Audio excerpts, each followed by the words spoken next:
At last, I found you. Though, I confess, this is not where I had intended to meet. But the place of our meeting is of no consequence, like the war you wage. Win or lose, the path you walk leads only to oblivion. The better path leads you here, to me.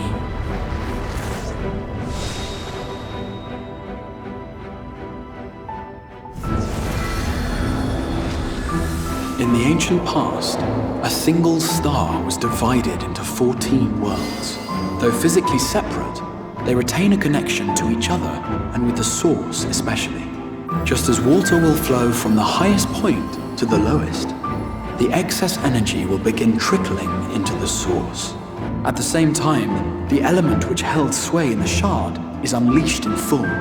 7 times has a calamity befallen the source. 7 times has a shard been absorbed. At present, the light-drowned realm of the first stands perilously close to meeting the conditions for a rejoining. As if I didn't have enough on my hands already. How did the so-called Crystal Exarch bring the hero of the source to the first? Then again, with a soul such as that. That great wall of white is a remnant of the flood. A colossal wave of pure light, drowning everything in its wake. We can't allow the rejoining to happen, which means we have to save the first from the Sin Eaters. The 8th Umbral Calamity and your death aren't exactly topics for idle conversation. Unto a world weary of heroes, a hero wends her way. Full glad am I to see thee once more, my friend, and none the worse for thy travails. Master Matoya, we apprehended them as you ordered, but are you certain these are Sin Eaters? The intense light of the ether I saw was unmistakable. If not Sin Eaters, then what? Master Matoya, hath time truly made strangers of us? That gate up ahead is known as the Open Arms, and Umor itself lies beyond. It is also known as the City of Final Pleasures. The noble and the wealthy who survived the flood gathered here to live out the rest of their days in decadent abandon. A poor man could sooner pass through the Iron Needle than Umor's gates. The only way the common folk can enter this perverted paradise is if they fulfill the whim of one of the privileged, and so they are picked over like market produce.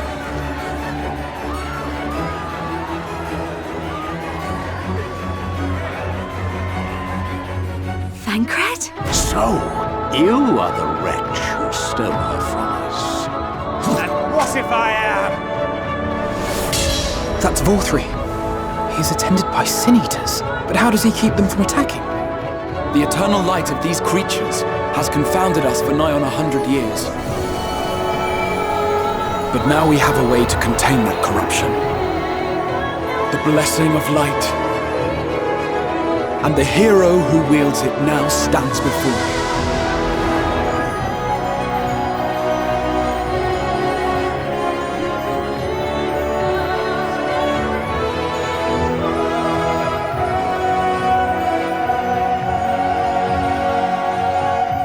Her condition yet troubleth thee? It does. Though she shows no immediate signs of corruption, the danger remains. She must be told. I know you. You're the warrior of light from the source. The warrior of darkness. That was what I called myself in your world.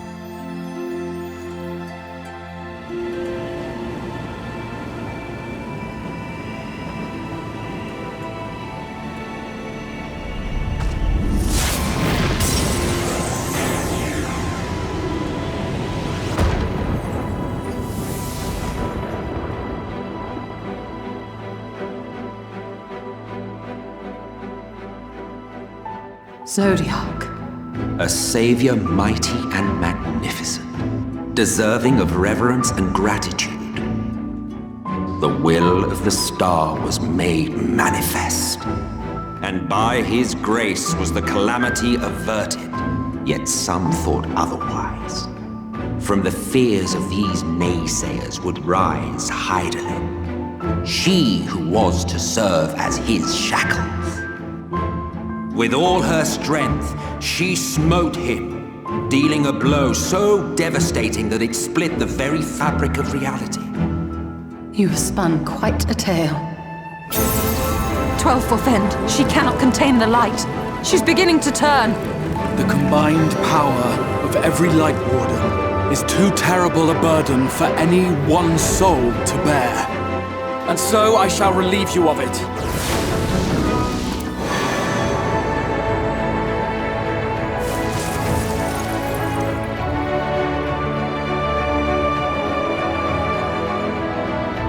I will channel this profusion of power to the Crystal Tower and use it to travel to other worlds, as I have dreamed of doing ever since I first learned of their existence. Who would choose to remain here in this dying realm when they might go elsewhere and begin anew? You knew of this, Urianger. 'Tis all a fiction. Such vaguely defined acts of teleportation stand no chance of success. The Exarch will never live to see another world, as he knows only too well. Then, what does he mean to do? He means to take the light with him into the Rift, where he will die. From the beginning, he intended to sacrifice himself to save our friend and Norvrent. At Journey's End, an opportunistic thief makes off with the hero's prize. A paltry way to end a chapter, I concede. Yet your tale will continue, and my role in it will scarcely be remembered.